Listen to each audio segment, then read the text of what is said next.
Capítulo 142. O regresso.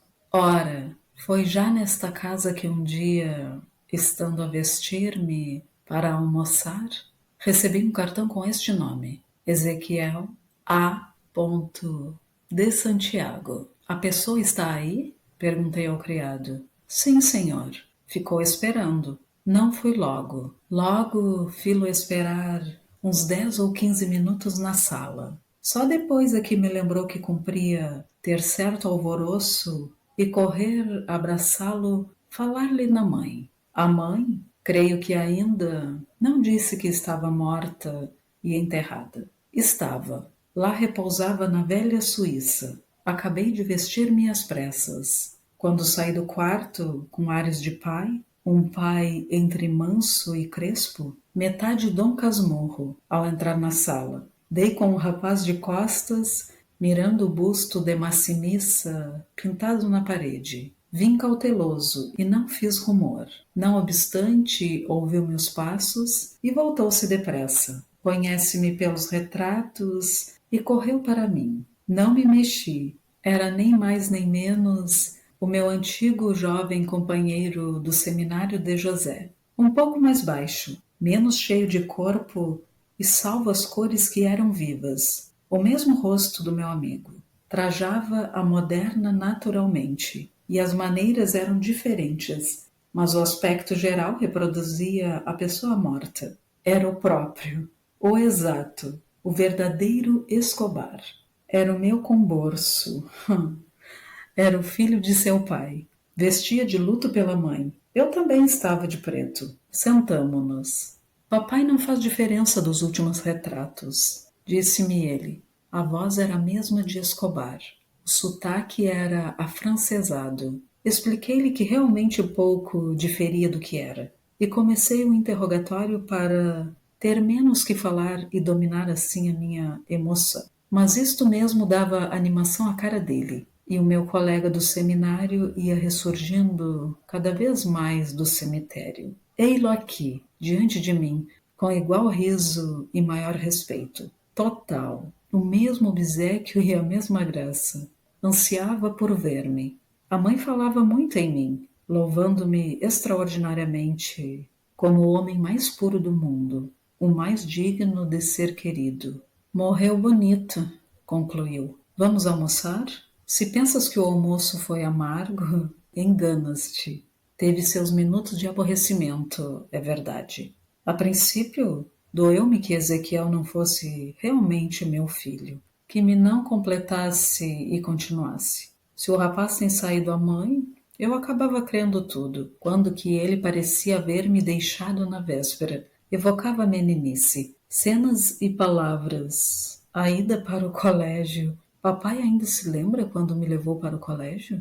Perguntou rindo. Pois não hei de lembrar-me? Era lá na Lapa. Eu ia desesperado. E papai não parava, dava-me cada puxão e eu com as perninhas. Sim, senhor, aceito. Estendeu o copo ao vinho que eu lhe oferecia. Bebeu um gole e continuou a comer.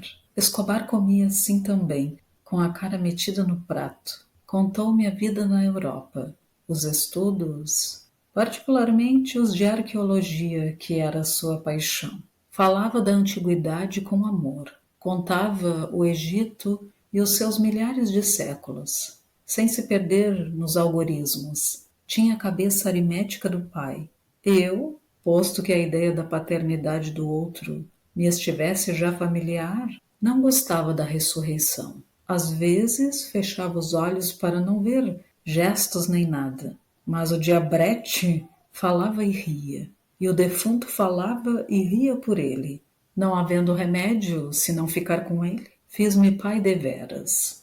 A ideia de que pudesse ter visto alguma fotografia de Escobar, que Capitu, por descuido, levasse consigo, não me acudiu, nem se acudisse, persistiria. Ezequiel cria em mim como na mãe. Se fosse vivo José Dias, acharia nele a minha própria pessoa. Prima Justina quis vê-lo, mas estando enferma, pediu-me que o levasse lá. Conhecia aquela parenta. Creio que o desejo de ver Ezequiel Era para o fim de verificar no moço o que o debuxo que, porventura, houvesse achado no menino. Seria um regalo último. Atalhei-o a tempo. Está muito mal, disse eu a Ezequiel que queria ir vê-la. Qualquer emoção pode trazer-lhe a morte. Iremos vê-la quando ficar melhor.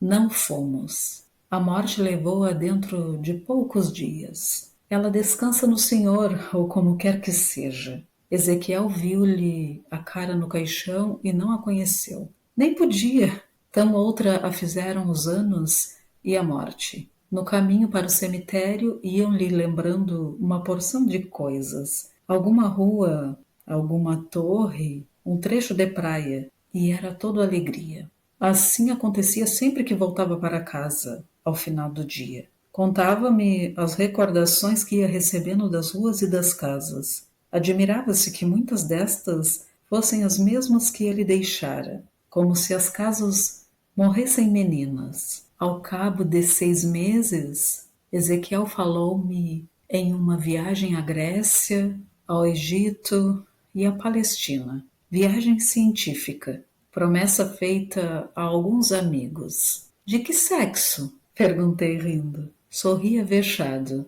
e respondeu-me que as mulheres eram criaturas tão da moda e do dia que nunca haviam de entender uma ruína de 30 séculos. Eram 2 colegas da universidade. Prometi-lhe recursos e dei-lhe logo os primeiros dinheiros precisos. Como disse que uma das consequências dos amores furtivos do pai era pagar eu e as arqueologias do filho, antes lhe pagasse a lepra. Quando esta ideia me atravessou o cérebro, senti-me tão cruel e perverso que peguei no rapaz e quis apertá-lo ao coração.